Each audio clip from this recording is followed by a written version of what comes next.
Steroid जो खाते हाँ, उसके हैं ऊपर थोड़ा बोलिए उससे जरा। उससे नुकसान होगा पहलवानों को, लंबा नहीं चल सकता। लंबा तो शुद्ध शाकाहारी और दूध घी फल फ्रूट ये खाने वाला पहलवान ही लंबा चलेगा। हिंदुस्तान की पहलवानी जैसे हमारे देश के सतपाल पहलवान जी थे, सुभाष पहलवान जी थे और सुशील पहलवान ने तो हिंदुस्तान की कुश्ती को एक ऐसा जन्म दे दिया दोबारा से कि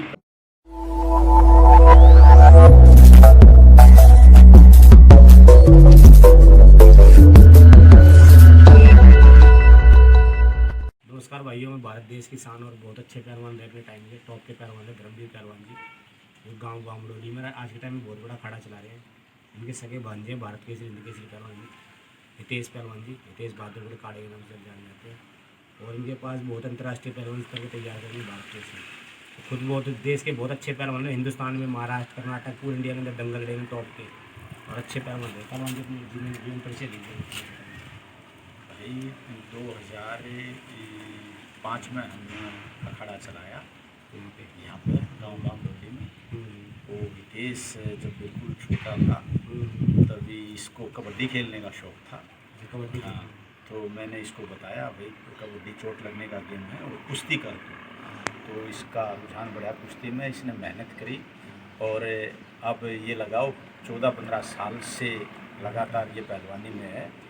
और 2009 में पहली बार भारत केसरी का खिताब जीता था और जब से अब तक कम से कम 40 बार भारत केसरी रुस्तम हिंद का खिताब ये जीत चुका और सीनियर नेशनल में भी कई बार पोजीशन है इसकी।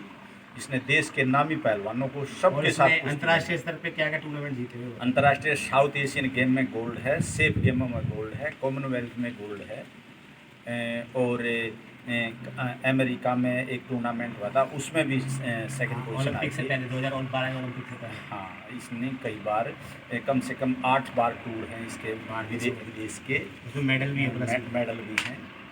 और हितेश ने बहुत मेहनत की है और ये जो आजकल के पहलवान हैं जो दवाई स्टेरॉइड जो खाते हाँ, उसके ऊपर थोड़ा बोलिए। उससे नुकसान होगा पहलवानों को, लंबा नहीं चल सकता। लंबा तो शुद्ध शाकाहारी और दूध घी फल फ्रूट ये खाने वाला पहलवान ही लंबा चलेगा। हिंदुस्तान की पहलवानी जैसे हमारे देश के सतपाल पहलवान जी थे, सुभाष पहलवान जी थे और सुशील पहलवान ने तो हिंदुस्तान की कुश्ती को एक ऐसा जन्म दे दिया दोबारा से कि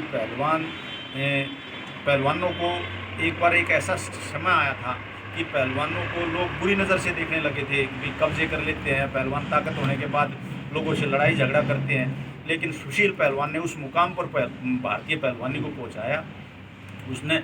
और हमारे हिसाब से तो ऐसा लग रहा है कि सुशील पहलवान का रिकॉर्ड शायद ही कोई पहलवान तोड़ पाए।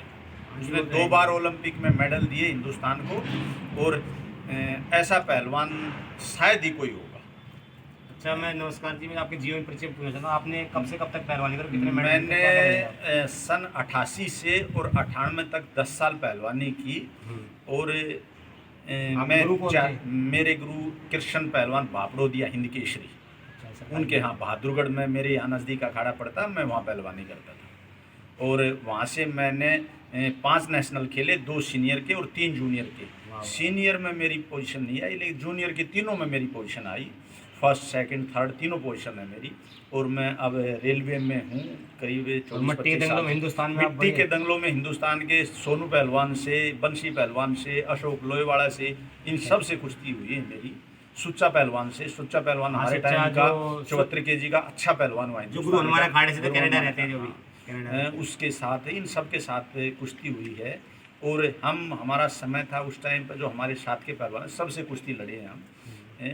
और एक बार झांसी के पास में बुंदेलखंड केसरी का दंगल हुआ था, उसमें मैं फर्स्ट हुआ था। बुंदेलखंड केसरी का खिताब मिला था हमारे को सन 1992 में।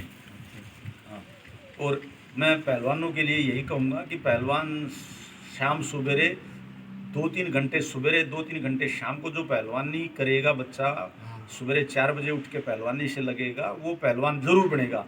सब तो ऊपर वाली पैड़ी मिलेगी नहीं, लेकिन जो करेगा वो पहलवान ज़रूर बनेगा।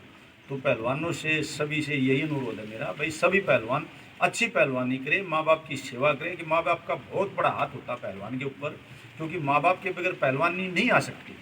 पहलवान को घर से माँ बाप अपने छोटे उसके भाई बहन से उसके मुंह से भी निकाल के उसको खिलाता है, तो माँ बाप का तो कभी भूलना नहीं चाहिए। हम सभी खिलाड़ियों से, पहलवान भाइयों से यही है मेरी प्रार्थना कि घर वालों की, माँ बाप की, गुरुजियों की इज्जत करो और पहलवानी करो। पहलवान बनोगे जरूर कामयाब हो। धन्यवाद गुरु जी।